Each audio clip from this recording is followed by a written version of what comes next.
The title of my persuasive essay is Sex Work Should Be Legal. If you're a woman, have you ever feared walking down a dark alley and feared being raped? Or if you're a straight man, have you ever feared sending your significant other to an event where she may have to walk to her car alone and you fear for her being raped? Or do you fear for yourself to be raped? I have a solution to lower incidents of sexual assault and quell those fears, and it is to legalize prostitution. The purpose of this speech is to persuade the listener to vote to legalize sex work in their areas. Sex work should be legalized for 3 reasons, and it is because it lowers the incidence of sexual assault. Legalizing sex work can allow for taxable income to be increased and therefore bettering schools and infrastructure. And legalizing sex work would lower the risk for STIs amongst sex workers. Sex work should be legalized because it lowers the risk of sexual assault. According to an article from the August 2017 publishing of HuffPost.com website, Allison Bass, a contributor to the forum, in her article titled Legalized Prostitution Zones Reduce Incidence of Rape and Sexual Abuse, wrote that, according to research in the Netherlands, cases of sexual assault and abuse in zones where sex work was legalized were lowered 30 to 40% in the first 2 years after the legal zones of sex work were created. This rate speaks volumes. In the United States, someone is sexually assaulted every 68 seconds, according to a statistic from RAINN.org. That rate is staggering. I've been very lucky to be one of the few friends of mine that has not been sexually assaulted. But when I was partying in my early 20s, several of my friends were sexually assaulted.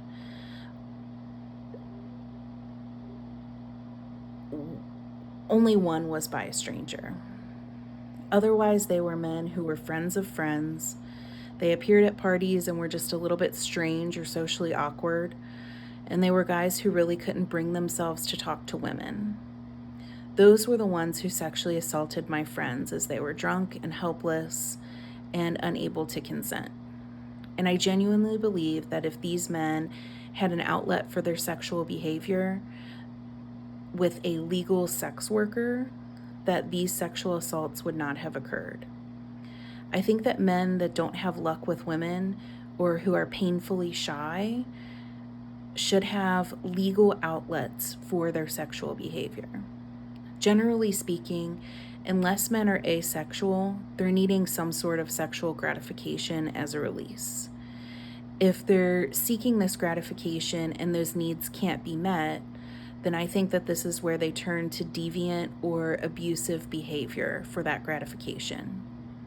According to an article from UCLA's Newsroom from August of 2014, written by Sharon Hong, there was a study when Rhode Island decriminalized indoor prostitution for 7 years that showed that there was a 31% decrease in reported rapes and a decrease of approximately 2,000 cases of gonorrhea in those 7 years that indoor prostitution was decriminalized.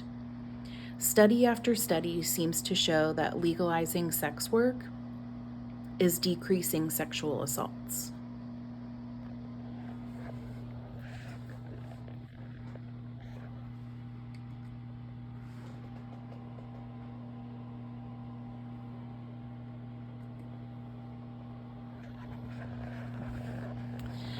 Legalizing sex work allows for taxable income to be increased.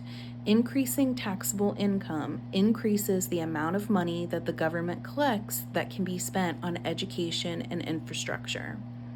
According to an article from Reuters.com, written by Reuters staff, published in June of 2014, legalization of prostitution in the Netherlands red light district increased the tax revenue by more than 2.5 billion euros per year. This allowed the Netherlands to fare significantly better during the economic crisis of 2008 than many other countries in Europe. Although marijuana and sex work are not the same thing, they similarly held the status of being illegal in the United States until Colorado and Washington finally legalized recreational marijuana. In 2021 alone, Colorado collected more than $423 million in tax revenue from legal marijuana, according to an article published in November of 2022 by Christy Bieber on themotleyfool.com.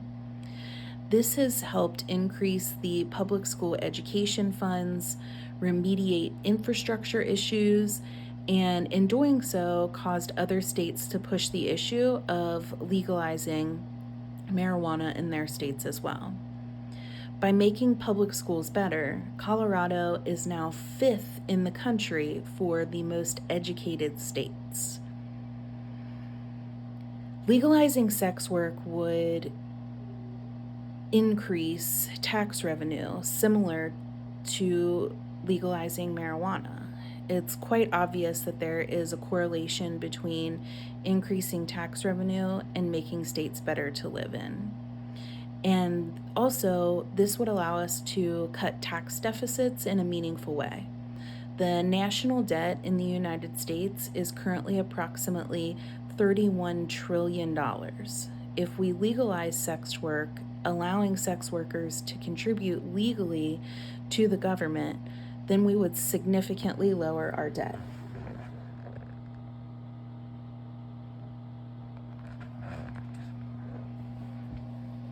Legalizing sex work lowers the risk of STIs for sex workers as well. Did you know that when someone is legally performing in pornography that they're required to receive regular STI screenings before they do? This has cut down on the incidence of STI transmission significantly. In the 80s and 90s, transmission of HIV and AIDS was running rampant. But since 2000, when screening became required and enforced, there has been only one recorded transmission of HIV in creating legal pornography. If we legalized sex work and instituted these policies that they have when making pornography, then we would cut down on the incidences of STIs not only for sex workers, but for people who visit sex workers. As I stated earlier in the speech, in the 7 years that Rhode Island decriminalized sex work, cases of gonorrhea decreased by more than 2,000. That number is staggering. I follow a woman on TikTok that shows what life is like for women who work in legal brothels in Nevada. She has to receive a license to work every month, proving that she is STI free. She receives an STI test, does not engage in any sexual behavior until she receives the results, and then once she does, she goes to a brothel for 2 weeks at a time, exclusively engaging with clients, and then she gets to take 2 weeks off each month. I find this very interesting. I think that women who are going to be performing sex work, that they should have the ability to perform it safely.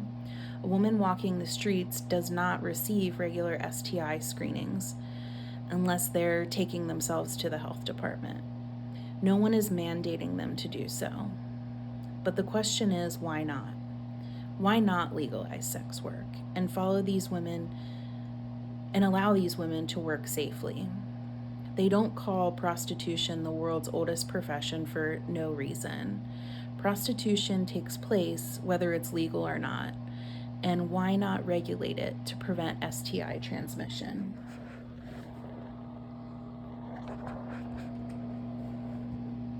In summation, legalizing sex work would lower the risk of sexual assault, it would increase taxable income and tax revenue, and would lower the risk for STI transmissions. People who disagree with sex work being legal generally have those beliefs rooted in Christianity.